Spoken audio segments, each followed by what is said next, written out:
Gullah Gyal, what it do? I have a feeling that this is how I'm gonna be looking for a while. Just crazy. Because one thing is for sure, and that is when you are building something, especially when it comes to a business, when you're doing something along those lines, I ain't got time to be cute. I mean, yeah, it works for some, but right now I'm doing like the actual behind the scenes type stuff. And then I'm realizing that, being a one woman show, I know I need to manifest a team of people, and because it's hard when you're literally doing it pretty much by yourself, and I'm doing a lot by myself. A lot of things I'm learning, a lot of things that I didn't know that I needed to know. And it's crazy because I got my MBA, right? My master's in business administration. But I ended up doing things I feel like backwards now, because I grew up in a family that is really big on education. So we're really big on going to school and all that stuff. And so I went all the way up to my master's. So I got my associates in sociology, I got my bachelor's in psychology, and I got my master's in business. And when I was going along those lines, I was just kind of going along the lines of, well, let me just get some degrees and see what happens. Like, okay, I'm just going to get this degree. I'm just going to get this degree. But I didn't have vision. And that is so important when going in life. And that's something that we must teach our children, is to have a vision first. Have a vision for what you want to do first. Be connected to your vision. Not just say, oh, well, that looks like, sorry, I'll be seeing myself. And don't be like, oh, that just looks like it works. That looks like it's going to produce income, or that looks like something I could do. Instead of coming from that standpoint, come from a standpoint of, why am I here? What is my purpose on this planet Earth? Because we all have some kind of purpose. Why am I here? And connect to that vision, connect to that purpose. And sometimes that purpose don't come to you until years later. And I'm seeing it now. But one thing is for sure is that even though I didn't have a clear vision of where I was going, I still was connected. I still had a sense of connection, because I had no clue why. I went and did sociology because I thought it was interesting to learn about the world that we lived in and why we acted the way we acted, and the content and material that they talked about was real interesting, especially when we talked about African American studies and why we act the way we do in our society, within our culture. And then I was like, well, I don't really know what to do with sociology, so I was like, well, let me do psychology, because, hey, why not understand my own self? Because maybe something wrong with me and I want to make sure I'm cool. So I took psychology, but the thing with psychology is that you learn a lot about theories. You learn about a lot of theories, maybe some studies and things like that. I really didn't pay attention much because my mindset, and I didn't pay attention to the material and the lectures as much as maybe I would now, because my mindset then in my early 20s was just still focused on the wrong type of stuff. And so, although it was interesting, and I realized, okay, that's something that I liked, I was interested in. And now that I'm seeing it more so and more clearly, is that I went to the things that I felt were interesting to me. I was, okay, that's interesting, I'll take it. I'll do psychology. I don't know what I want to do with it, but I'll do it. That's kind of what it was. Then when I got out, I was like, well, why did I do that? Because I can't do nothing with it. Because I was looking at it from that standpoint, and then I wasn't looking at it from a futuristic standpoint of what I could use it for. Now I see how I'm using it in my life, because it's just something that I'm interested in. I'm interested in psychology. I'm interested in how the mind works. I'm interested in energy. I'm interested in how all things are manifested, how we can use our mind to manifest what we want and need. So I'm seeing how, although I didn't know then, just progressing and evolving, it's still something that I've always kept studying, because some things did stick.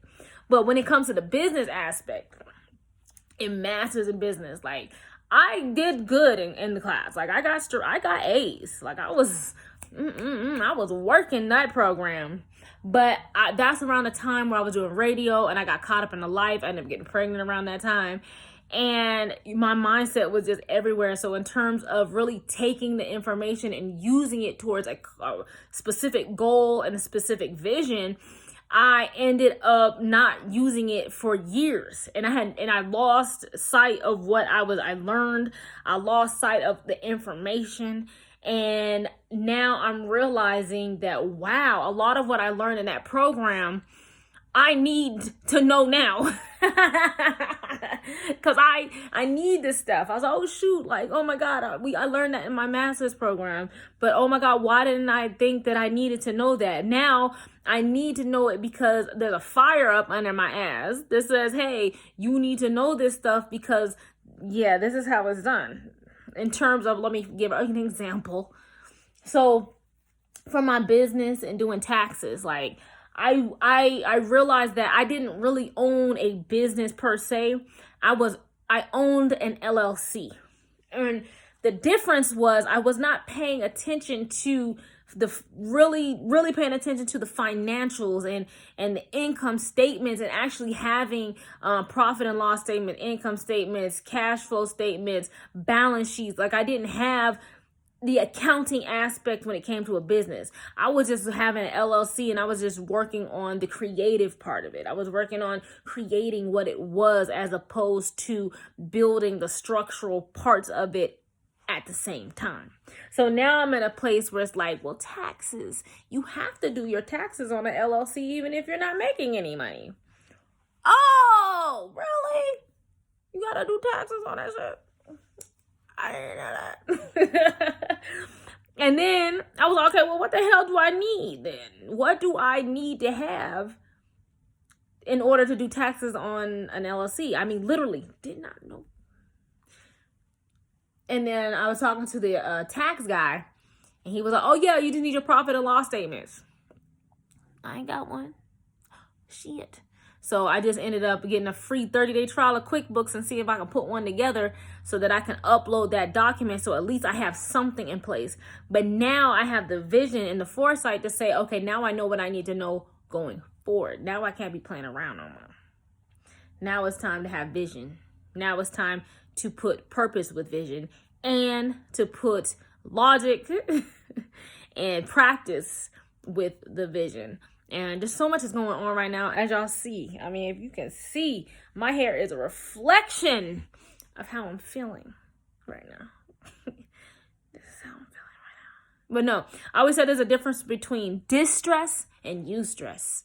Eustress, EU stress, right? Distress is that negative stress that causes all kind of bad things that happen in your body. But eustress is that fire that gets you going. That oh, I gotta get it done. That means, I gotta stay healthy, get my body going, my energy going. I gotta keep up my yoga, my meditations, my manifestations, because as I'm progressing in this, that means I need to be more spiritually aligned, more heavier than I was before. That means I gotta really be up on this ish. You know what I'm saying? But that's about it. Like I said, when you start manifesting the world within, oh my God, all kind of things start opening up. And I'm working with this crystal called lapis lazuli. Ooh, darling. They say when you start working with lapis lazuli, be prepared for what happens, because lapis lazuli is going to make it happen, but you got to be prepared for what happens. So when all this stuff starts coming in and all this stuff starts happening, knowing it's you. You're doing this. But I love it. Thank you. I ain't mad at you. But thank you. I mean, I'm just saying it's a lot, but this is what they warned me about when working with lapis lazuli. Just know that it's things that you need are going to come to the surface, and it's going to cause a lot of eustress. You just got to be mentally prepared for it. That's why it's important to meditate, keep your mind clear, keep yourself stress-free, have that balance in your life, do some yoga, do whatever keeps that balance in your life, because and don't be so attached to this world. It's very important before you really start working with energy, to not look for yourself in the world, but look for the world within you and bring that to life, because that is a purpose of working with crystals. Crystals are going to create chaos if you're too attached to the world. I'm just saying, it's going to create chaos because it's not going to give you, you're not going to see clearly with it until you start working with it, and it's going to bring you here. It's going to bring you right here, the energy. Anyways, that's all I'm going to say. Gullah, Gyal, and I'm out. Mwah.